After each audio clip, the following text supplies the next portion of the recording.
क्या कर रहे हो भाई? क्या नहीं है ना तुम तो लोग? तुमको क्या लेट मारने के लिए सड़क ही मिलती है? अरे तुमको भी रील्स देखने के लिए सड़क ही मिलती है क्या? आज भाई तेरा ज्यादा हो रहा है ना। क्या ज्यादा हो रहा है? तो साले कहीं भी बैठ जाएंगे। अरे तुम लोग भी कहीं भी रील्स देख लोगे? तू मेरे मामा को जानता है? तू तो खुद नहीं जानता क्या? हाँ? अभी एक फोन में माफी मांगेगा, बता रहा हूँ। क्या ऐसा कौन सा क्या होता अगर ये एक दूसरे को माफ कर देते? अगर आप नहीं पाते तो कर पाते? क्षमा शक्ति क्षमा युक्ति क्षमा क्षेमाश्च वर्धनम क्षमा दहति विद्वेषम क्षमा लोक जयमनम। क्षमा एक सिंपल सा वर्ड है पर एक गहरा सिद्धांत भी। ये हमेशा से मानव के रिश्तों को एक नया आकार देता है।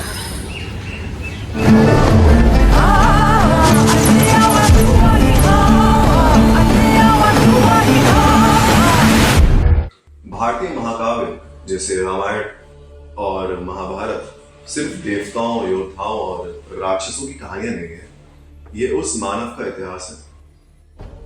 Forgiveness is a timeless power, especially Indian thought process में, जिसका कल्चरल रूट्स प्रीहिस्टोरिक वैदिक एरा तक जाता है और पूरी इंडियन सिविलाइजेशन में देखा जा सकता है। हमारे इतिहास की कहानियों का एक एस्पेक्ट क्षमा भी है, जिसे आप फॉरगिवनेस कहिए या माफी कहिए। श्री राम ने अपनी सौतेली माँ कैकेयी को माफ कर दिया। ये वही कैकेयी थी, ये वही सौतेली माँ थी जिसने श्री राम को 14 साल के वनवास भेजा, और वो भी उस दिन जिस दिन उनका राज्याभिषेक होना था। सोचो, अगर तुम्हें भी कोई राजा बनने का मौका दे और उसी दिन तुम्हारी एक सौतेली माँ के या तुम्हारा कोई भी रिश्तेदार आके तुम्हें सिर्फ इतना कहता है कि तुम्हें 14 साल के लिए वनवास जाना है, क्या तुम्हें वो बात पसंद आएगी? क्या तुम वो सह सकते हो? क्या तुम उस इंसान को माफ कर सकते हो? लेकिन श्री राम ने कैकेयी को माफ कर दिया क्योंकि उन्होंने इंसानी भावनाओं की नाजुकता को समझा और प्रेम और एकता को चुना। इस कदम के साथ उन्होंने बीते जख्मों को भरा और पूरे परिवार को फिर से एक कर दिया। क्षमा शक्ति है जो घाव को भर देती है। Forgiveness, the strength that heals. Ramayan की एक और कहानी है जो कम लोगों को पता है। कहानी है सुग्रीव और उसके भाई बाली की। खून का रिश्ता होने के बावजूद गलत फहमी के कारण दोनों के रिश्ते टूट गए। बाली गुस्से में अंधा होकर सुग्रीव को उनके राज्य से निकाल दिया। सुग्रीव ने वनवास में बहुत दुख सहा और उसे अपने भाई की धोखेबाजी का एहसास हुआ और श्री राम की मदद से आखिरकार उसने बाली को हरा दिया।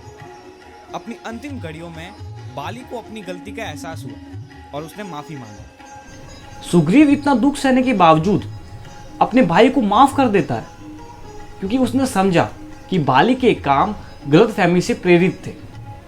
इसलिए नफरत को पकड़ रखने के बजाय उसने उसे छोड़ देना चुना। इस कहानी से हम ये सीखते हैं कि परिवार के दिए हुए सबसे गहरे जख्म भी भर सकते हैं। Forgiveness, the power that unites.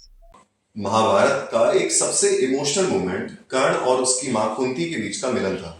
Kunti के यहाँ जन्मा, लेकिन जन्म के बाद त्याग दिया गया। कर्ण अपने शाही वंश से अनजान बड़ा हुआ और हमेशा अस्वीकार का दर्द महसूस करता रहा। जैसे ही कुरुक्षेत्र युद्ध का साया मंडराने लगा, कुंती अपने पुत्रों के लिए प्रेम से प्रेरित होकर कर्ण को सच्चाई बताती है।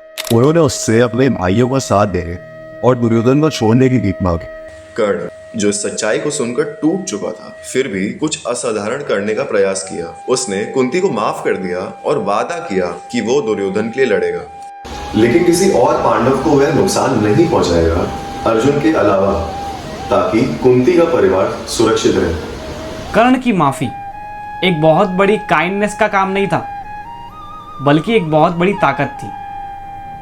उसने अपने खुद के दुखों से ऊपर उठकर दिखाया कि धोखे के सामने फॉरगिवनेस शांति ला सकती है। Forgiveness, the courage to let go. Kurukshetra के युद्ध के बाद द्रौपदी अपनी जिंदगी के सबसे अंधेरे पल का सामना करती है। अश्वत्थामा अपने पिता द्रोणाचार्य के बदले और दुर्योधन की हार का बदला लेने के लिए एक ऐसा काम करते हैं जिसे माफ ना किया जा सके। उसने द्रौपदी के 5 बेटों को उनके सोने के दौरान ही मार दिया, साथ ही बची हुई सेना को भी। द्रौपदी का दिल टूट गया, दर्द से उसका मन भर गया। उसके पास हर वजह थी कि वह अश्वत्थामा की जान लेने की मांग करे। लेकिन जब अश्वत्थामा को उसके सामने लाया गया तो एक चौंकाने वाला पल आया। बदला लेने के बजाय द्रौपदी ने माफी का रास्ता चुना। उसने समझा कि बदला उसके बेटों को वापस नहीं ला सकता। उसने देखा कि नफरत और हिंसा का चक्र और ज्यादा दुख लेकर आएगा, तो उसने उस चक्र को तोड़ दिया। Forgiveness, to end their cycle. Forgiveness, माफी सिर्फ दिमाग को साफ ही नहीं करता, उसको खाली नहीं करता, उसको क्लियर ही नहीं करता। इससे पर्सनल ग्रोथ भी होती है और कुछ हद तक रिलेशनशिप्स भी हील होती है।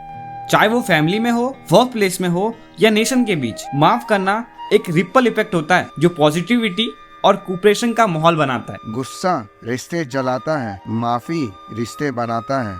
फॉरगिवनेस एक इनर पीस का टूल है। जैसा कि इंडियन एपिक्स में हाईलाइट किया है कि जब हम माफ करते हैं तो हम खुद को कड़वाहट और गुस्से की बोझ से आजाद करते हैं। सच्ची माफी इमोशनल क्लैरिटी को स्पिरिचुअल ग्रोथ तक ले जाती है, जिससे हम सौहार्द पूर्वक रह सकते हैं और दुनिया के साथ अच्छी तरह से जी सकते हैं।